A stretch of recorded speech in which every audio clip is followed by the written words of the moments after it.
Bagaimana kesalahan input data pasien terjadi, apa dampaknya?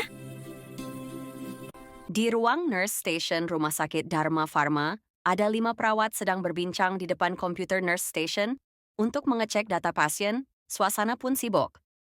Nurse Dika dan Nurse Irda sedang memasukkan data pasien atas nama Tian A, sedangkan Nurse Putri dan Nurse Eva berdiri di belakang untuk memantau Nurse Irda dan Nurse Dika, sedangkan Nurse Fauzan sedang mengecek obat di rak.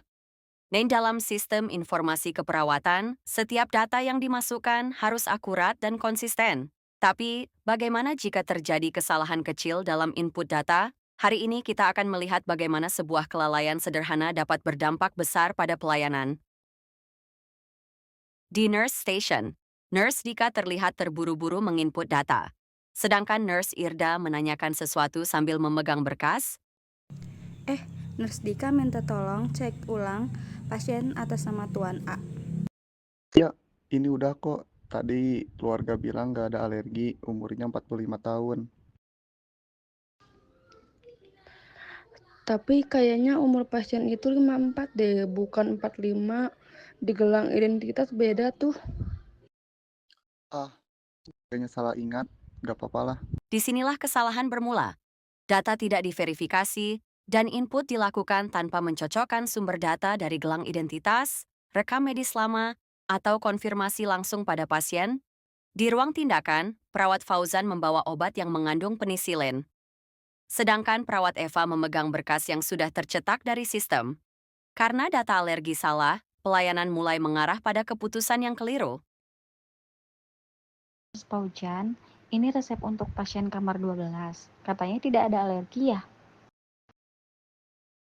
Iya, sesuai data di sistem. Oke, saya siapkan antibiotik penisilin. Saat obat hendak diberikan pada pasien Tuan A oleh Nurse Fauzan, Nurse Putri datang tergesa-gesa sambil membawa hasil rekam medis lama.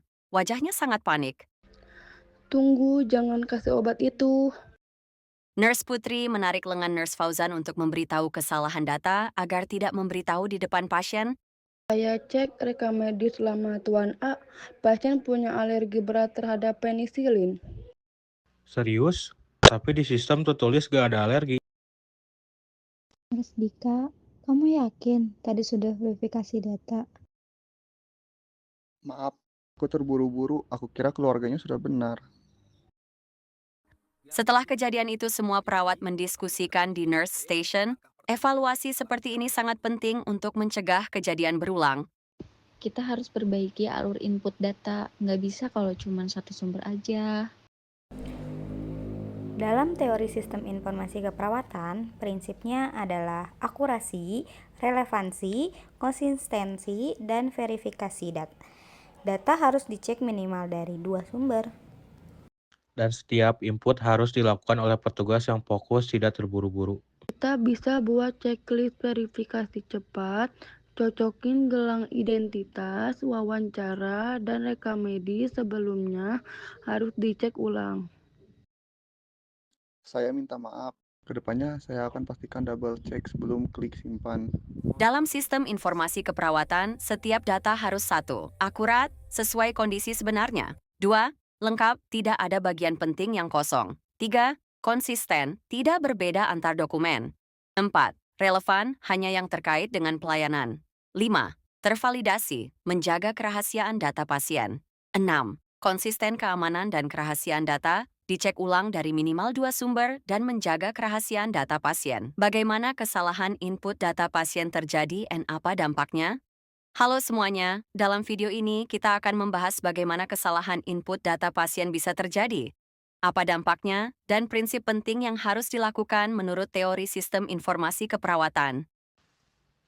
Beberapa menit kemudian, dokter meresepkan antibiotik, dan karena data alerginya kosong, sistem tidak memberikan peringatan. Pasien hampir diberikan obat penisilin yang bisa memicu reaksi alergi berat. Selain itu, umur yang salah membuat sistem menghitung dosis obat tidak sesuai, dan ini menyebabkan delay tindakan karena perawat harus mengkonfirmasi ulang ke dokter.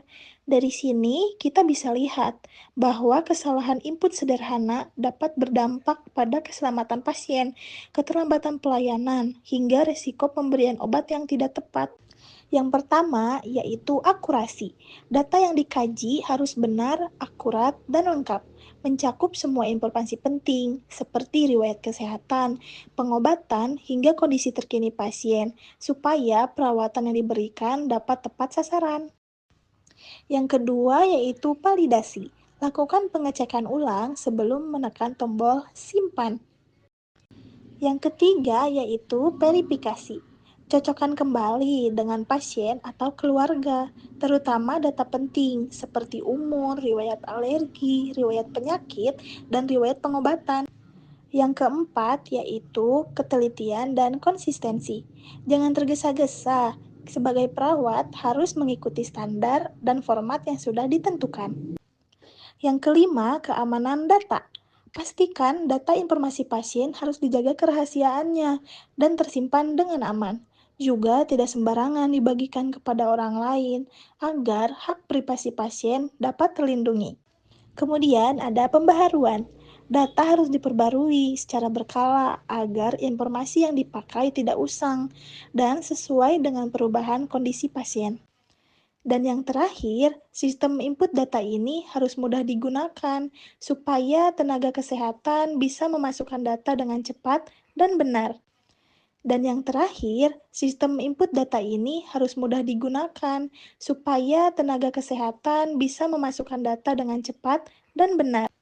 Untuk pesannya dari video ini yaitu kesalahan input data mungkin terlihat kecil, tetapi dampaknya bisa besar. Karena itu, mari jadikan ketelitian sebagai kebiasaan. Ingat, data yang benar bukan hanya memudahkan pekerjaan tenaga kesehatan, tetapi juga menyelamatkan nyawa pasien.